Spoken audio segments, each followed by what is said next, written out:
2 নম্বর অঙ্ক দেওয়া আছে একটি সমবাহু ত্রিভুজের প্রত্যেক কোণের পরিমাণ কত।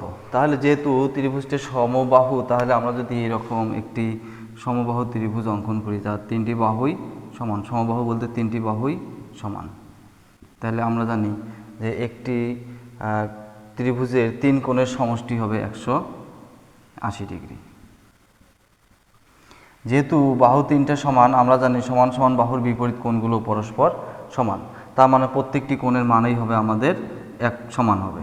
তাহলে যদি একটি কোণের মান আমরা এক্স ধরে নেই, তাহলে এক্স, এটাও এক্স, এটাও হবে এক্স, একই সমান হবে।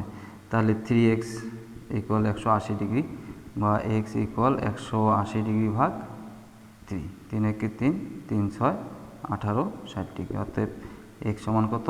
60 ডিগ্রি। অর্থাৎ প্রত্যেকটি কোণের মান আসলো 60 ডিগ্রি। এটাই আমাদের রাইট অ্যান্সার।